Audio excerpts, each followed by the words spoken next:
다음 소식으로 넘어가 보겠습니다. 이해찬 전 총리의 장례가 끝나자마자 민주당 내부에서는 조국 혁신당과의 합당을 둘러싸고 본격적으로 갈등이 터져나오고 있습니다.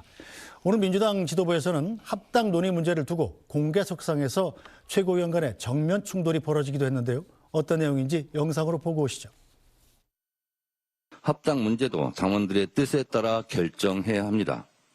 저는 당대표로서 합당 제안을 한 것이지 합당을 결정하거나 합당을 선언한 것이 아닙니다. 저는 당원들이 하라면 하고 하지 말라면 하지 않겠습니다.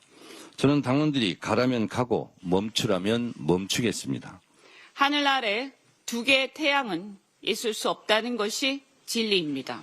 임기 초반에 2인자, 3인자들이 판을 바꾸고 프레임을 바꾸어 당권과 대권을 향한 욕망, 본인들이 간판이 되려는 욕망이 표출된 결과임을 부인하기 어렵습니다. 즉 조기 합당은 민주당의 주류교체 시도이자 이재명의 민주당을 정청래 조국의 민주당으로 전환하려는 시도라고 보입니다. 공개적인 면전에서 면박을 주고 비난하고 이렇게 하는 것이 민주당의 가치입니까?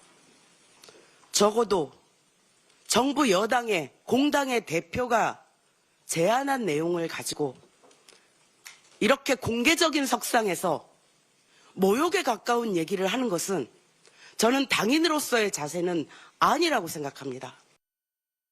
네, 자 김진욱 대변인, 일단 이 최고위원회에서 이게 공개적으로 설전이 나왔습니다. 당내 계파 갈등이 확산되는 것 같군요.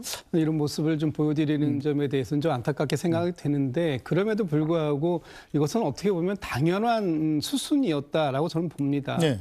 당내에서 이 통합이라는 이렇게 중요한 문제를 가지고 모두가 만장일치로 진행될 사안은 아니다. 그렇다면 이런 이견들을 이제 종합해내는 것, 이런 것들이 정청래 대표의 리더십이고 아마 이 부분에 대한 평가를 이번에 받게 될 것이 아닌가라는 생각이 들고요.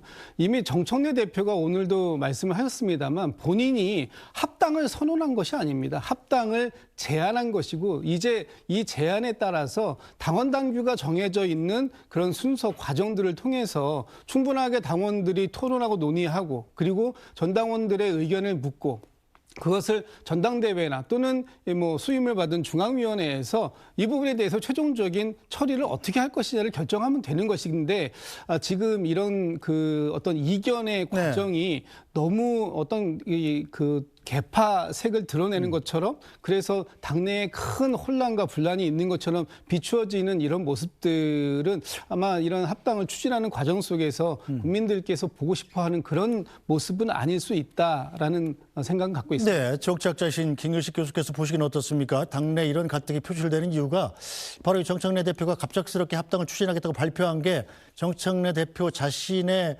본인 당대표 재선 프로젝트의 일원 아니냐, 뭐 이런 의심이 있기 때문 아니겠어요? 그렇게 분석을 하고 의심을 하니까, 또 실제 그런 의도가 있는 것 같으니까 이른바 이제 친명 친청으로 갈라져서 이렇게, 오늘 같은 경우 사실 저런 장면은 일종의 봉숭아학당스러운 거예요. 네.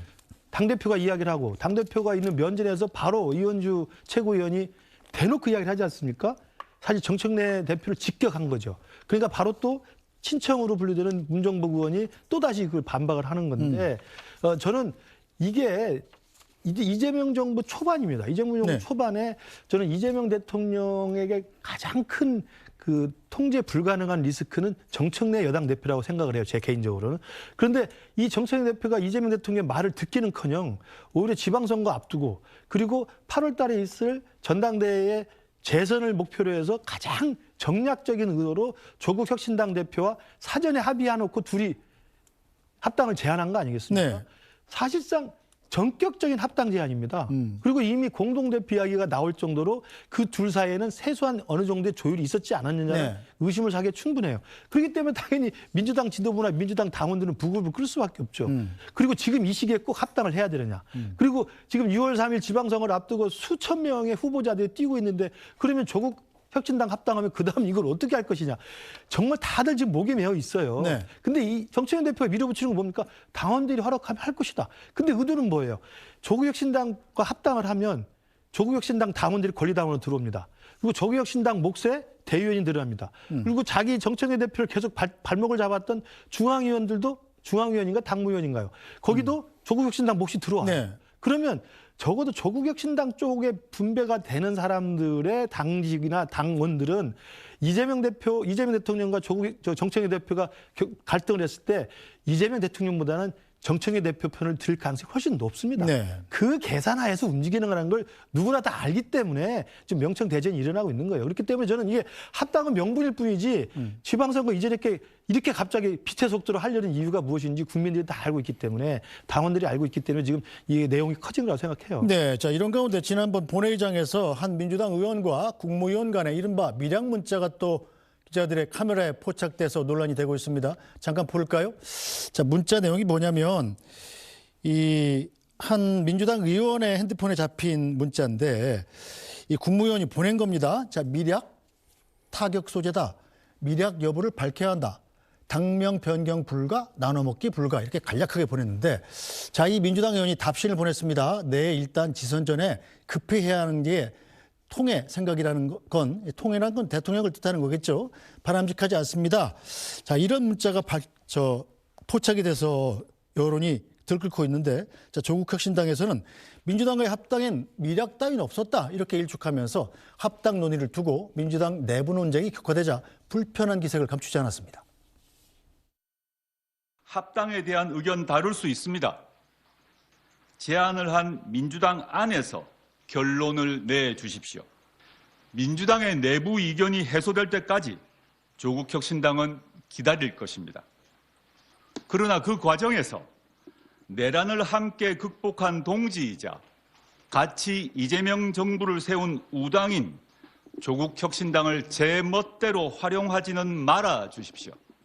여러 차례 말씀드렸지만 다시 한번 명확하게 밝힙니다. 밀약 따위 없습니다. 자, 일단 이 문자는 어떻게 봐야 됩니까? 국무위원이 민주당 의원한테 이런 문자를 보낸 게 문자의 뉘앙스로 봐서는 어떻게 보면 지시하는 듯한 내용이에요.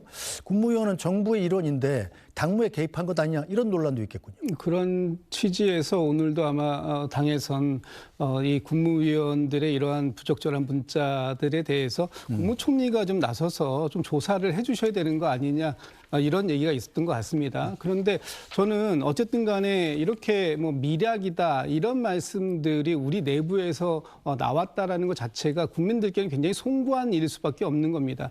당대당을 통합해서 네. 더 크게 뭉쳐서 더 큰 승리를 이루자. 특히 뭐 수도권 같은 경우에는 한 2~3%포인트 차이로 승부가 결정될 수 있는 그런 박빙 지역 아닙니까? 그런 곳에서 조국혁신당이 상수로 바깥에 있는 이런 부분으로 선거를 치르는 것보다는 지방선거에 도움이 된다면 단 1%의 도움만 된다고 하더라도 이 통합을 하겠다라는 그런 취지의 어떤 이 명분들을 가지고 모이는 것인데 여기에 이렇게 뭐 밀약이다, 지분 나눠먹기다, 당명 뭐 교체는 안 된다. 물론 충분히 의견으로 제시할 수는 있습니다만 또 당연히 앞으로 이 통합 과정에서 당대당의 협상 과정에서 이런 부분들이 적극적으로 논의가 될 수도 있겠습니다만 지금 당을 합당할 것이냐 말 것이냐 하는 부분에 대한 이 당원들의 뜻을 묻는 이 시점에서 과연 이런 말씀들이 온당한 표현이었을까라는 측면에서는 좀 부적절한 측면이 좀 있지 않았었을까라는 생각이 듭니다. 알겠습니다. 지켜보도록 하죠. 오늘 말씀 여기까지 듣겠습니다. 김진욱 전 더불어민주당 대변인, 김근식 전 국민의힘 비전전략실장과 함께했습니다. 두 분 수고하셨습니다.